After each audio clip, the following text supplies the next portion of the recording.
নমস্কার, আশা করি সবাই ভালো আছো। আজকের ক্লাসে প্রিপোজিশন থেকে 4টি কোশ্চেন সলিউশন করব। টপিক হলো by, with and from. By বিশেষ করে আমরা যখন পার্সন ডিনোট করব তার ক্ষেত্রে আমরা বাই ইউজ করব। বাই নন লিভিং থিং এর বেলায় মানে জড় বস্তুর বেলাও বাই ইউজ হয়। এবং উইথ ইনস্ট্রুমেন্ট মানে কোনো যন্ত্র বা কোনো বস্তুর বেলায় আমরা উইথ ইউজ করব যদি তার অর্থ দ্বারা বোঝায়। কিন্তু যখন কোনো কিছু সাথে বোঝাবে, কোনো কিছু মানুষের সাথে বা কোনো পার্সনের সাথে বোঝাবে, তখন আমরা কি উইথ ইউজ করব। তখন আমরা কি ইউজ করব? উইথ ইউজ করব। তো hello dear student, this is Raja, welcome to teachers guide. Let's start. Question number 1, he always learn dash heart. He always learn dash heart. এখানে কি হি আছে, তাহলে কি হবে এটা? A with, B by, C from, D none of the above. তো এখানে কি হবে? কারেক্ট অ্যান্সার হবে he always learn by heart. Question number 2, books are printed dash machine. কি বলেছি? যখন কোনো কিছু হবে, যেমন মেশিন, ফায়ার, অ্যাক্সিডেন্ট, তার আগে আমরা সবসময় কি ইউজ করব? বাই ইউজ করব। তাহলে কি হবে? Books are printed by machine. Correct answer হবে by. Question number 3, a state governed has the rule. একটা রাজ্য বা কোনো একটা স্টেট, কোনো একটা বডি যদি গভর্ন মানে পরিচালনা করা হয় রুলের দ্বারা, তখন কি বোঝাবে এখানে? উইথ দ্য রুল হবে, নাকি ফ্রম দ্য রুল হবে, নাকি বাই দ্য রুল হবে? কারেক্ট অ্যান্সার হবে state governed by the rule. Question number 4, the building was destroyed dash fire. বিল্ডিংটা আগুনের দ্বারা ধ্বংস হয়ে গিয়েছে। কারেক্ট অ্যানসার কি হবে? উইথ ফায়ার, বাই ফায়ার, নাকি ফ্রম ফায়ার, নাকি none of the above? Correct answer হবে, একটু আগে বলেছি যদি ফায়ার অ্যাক্সিডেন্ট মেশিন থাকে তখন কি হয়? বাই হয়। the building was destroyed by fire। তোমরা পেন পেপার নিয়ে বসো এবং এমসিকিউ শেষ হওয়ার পরে তোমরা কমেন্টে জানাবে পরের মধ্যে কে কত পেয়েছো। তোমরা আই বাটনে ক্লিক করে আমার অন্য গ্রামার ভিডিওগুলো, যেমন সাবজেক্ট ভার্ব এগ্রিমেন্টের ক্লাস দেখতে পারো। আই বাটনে ক্লিক করে তোমরা ওই ক্লাসগুলো দেখে নেবে। Question number 5, the corn was washed dash flood. Corn মানে এখানে শস্য বোঝানো হয়েছে, দানা শস্য, মানে ফসলের দানা শস্য। তখন কি হবে? দ্য কর্ন ওয়াজ ওয়াশড মানে শস্যগুলি কি ধুয়ে চলে গেছে, ড্যাশ ফ্লাড, ফ্লাডে ধুয়ে চলে গেছে। এখানে কারেক্ট আনসার কি হবে? কারেক্ট আনসার হবে কি উইথ, নাকি বাই, নাকি ফ্রম, নাকি নন অফ দ্য অ্যাবভ। এখানে দেখো দ্য কর্ন ওয়াজ ওয়াশড কি হবে? By flood. কারেক্ট অ্যান্সার হবে বাই। তাহলে একটা কি বাই ফ্লাড, ফ্লাডের সাথে কি হয়? বাই হয়। Question number 6, the cricket team came dash aeroplane. Cricket team এরোপ্লেনের মাধ্যমে এসেছে। এখানে কি হবে? অপশন নাম্বার এ উইথ হবে, নাকি বাই হবে, নাকি ফ্রম হবে, নাকি ইন হবে? উইথ এরোপ্লেন, নাকি বাই এরোপ্লেন, নাকি ফ্রম এরোপ্লেন, নাকি ইন এরোপ্লেন? এখানে দেখো যদি এমন থাকে aeroplane, air, land, sea, water, bus, train, যদি এমন থাকে তার আগে সবসময় কি হবে? তার আগে সবসময় বাই হবে।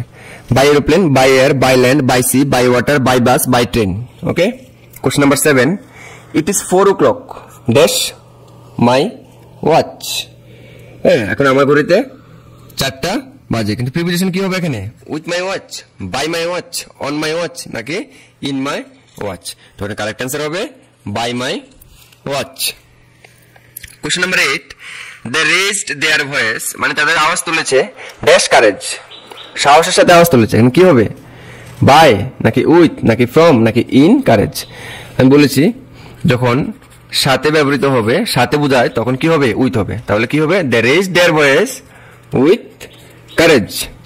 Question number 9, the man dash white shoes মানে একটা মানুষ ইজ লুকিং স্মার্ট মানে একটা মানুষ যার সাথে কি আছে? একটা হোয়াইট শোজ আছে, সে খুবই দেখতে স্মার্ট।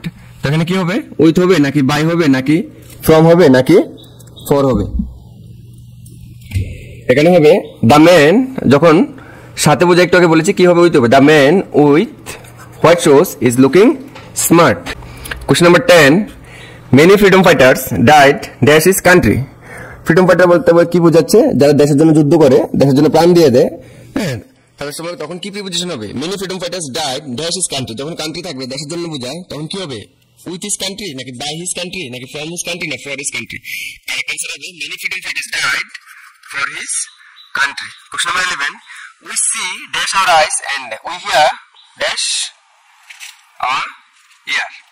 এর কি হবে? we see মানে আমরা চোখ দিয়ে দেখি, কান দিয়ে শুনি, কিন্তু এখানে প্রিপোজিশন কি হবে? we see with our eyes, with our ear, hear with our ear নাকি by our eyes or with our ear নাকি from our eyes for our ear নাকি for our eyes for our ear। এখানে দেখো, হ্যাঁ, কি হবে এটা? we see with our eyes and we hear with our ear, মানে আমরা চোখ দিয়ে দেখি এবং কান দিয়ে শুনি। Question number 12, I will come dash tomorrow, I will come dash tomorrow। এখানে টুডে, টুমরো, ইয়েস্টারডে, আমরা জানি কি এই তিনটার আগে আমরা এট, ইন, অন আমরা ইউজ করি না। আমরা এমন বলতে পারি না I will come on tomorrow, on হবে না এখানে। আই উইল, হ্যাঁ, কাম অন টুমরো হবে না। I will come with tomorrow, এটাও হবে না।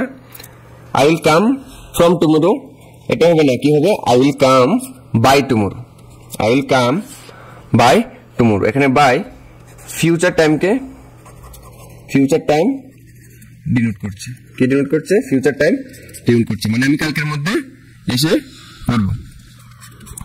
এখানে লাস্ট দুটো রুল খুবই ইম্পর্টেন্ট। এই যে কোশ্চেন নাম্বার 13টা, একটা আছে মেড অফ আর একটা হবে মেড ফ্রম।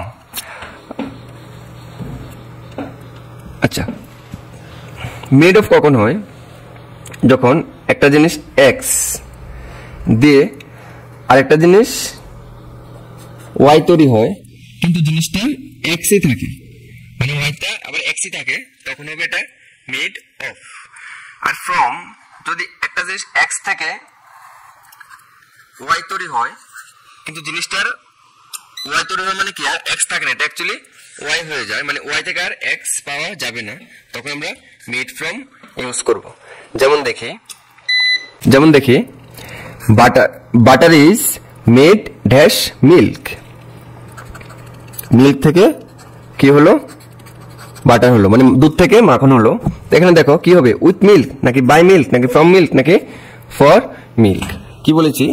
মিল্ক থেকে বাটার হয়েছে। আমরা বাটারটাকে চাইলেও আবার মিল্ক বানাতে পারবো না, তখন কি হবে? Butter is made from milk. খুবই ইম্পর্টেন্ট, যে কোনো কম্পিটিটিভ এক্সামের জন্য তোমরা নোট করে রাখতে পারো। Question number 14, table is made dash wood. Wood মানে এখানে কাঠ বোঝাচ্ছে, উড মানে এখানে কাঠ বোঝাচ্ছে, তখন কি হবে? Table is made with wood নাকি বাই উড নাকি ফ্রম উড নাকি অফ উড? এখানে দেখো টেবিল আর উড, উড দিয়ে কি তৈরি হয়েছে? টেবিল। মানে কাঠের চেয়ার টেবিল যখন তৈরি হয় তখন এটা কি থাকে? কাঠের চেয়ার টেবিল যখন তৈরি হয় এই টেবিলটা কাঠটা কাঠই থাকে। তখন যদি এমন হয় তাহলে কি হবে? The table is made of wood. যেমন কয়েকটা এক্সাম্পল দিই, যেমন building is made of brick. একটা বিল্ডিং কি ইট দিয়ে তৈরি, মেড অফ ব্রিক। কিন্তু যখন, তাহলে কি হবে? এটা হবে, দেখো, building is made of brick. কিন্তু যখন সিমেন্টের হবে, cement is made dash stone. পাথর থেকে যদি সিমেন্ট তৈরি হয় তখন কি হবে? সিমেন্ট ইজ মেড অফ নাকি ফ্রম হবে? এখানে কারেক্ট হবে cement is made from stone, কারণ সিমেন্টটাকে চাইলেও আবার স্টোন বানানো যাবে না। এখানে দেখো question number 15, if you do not comply, comply মানে কি সঙ্গ দেওয়া বা কারোর সহযোগিতা করা। If you do not comply dash the traffic rule, তুমি যদি ট্রাফিক রুলের সঙ্গে সহযোগী না হও, you will get in trouble, তুমি সমস্যায় পড়বে। That's the traffic full, that's the traffic police. এখানে দেখো খুবই ইম্পর্টেন্ট, লাস্ট কোশ্চেন আমাদের আজকে কি হবে, এটা উইথ হবে with the traffic rule by the police, নাকি from the traffic rule by the police, নাকি with the traffic rule with the police, নাকি by the traffic rule with the police. এখানে কারেক্ট অ্যান্সার হবে if you do not comply with traffic rule, you will get in trouble, dash the police, by the police হবে নাকি with the police হবে, কি হবে with the police. যেহেতু police এখানে living thing, সজীব বস্তু, পার্সন বোঝাচ্ছে, তাহলে কি হবে পুলিশের সাথে উইথ হবে। তো এখানে হলো আজকে 15টা কোশ্চেন, তোমরা কমেন্টে জানাবে কার কত মার্ক উঠেছে, এবং তোমাদের যদি কোনো ডাউট থাকে অবশ্যই কমেন্টে জানাবে, আমি চেষ্টা করবো ডাউট ক্লিয়ার করে দেওয়ার। তো আজকে এতটুকুই। তোমরা যদি জিআরবিটি বা টেট, এসটিজিটি এবং যে কোনো ধরনের government exam, police, banking, SSC তার জন্য প্রিপারেশন করছো, অবশ্যই আমার চ্যানেলটাকে ফলো করতে পারো। খুবই ইম্পর্টেন্ট ক্লাস গ্রামারে আনছি এবং আছে অলরেডি দেওয়া আছে। আজকে এতটুকুই, আবার পরের ক্লাসে দেখা হবে। Thank you guys, keep supporting and watching. Stay connected with Teachers Guide. Thank you.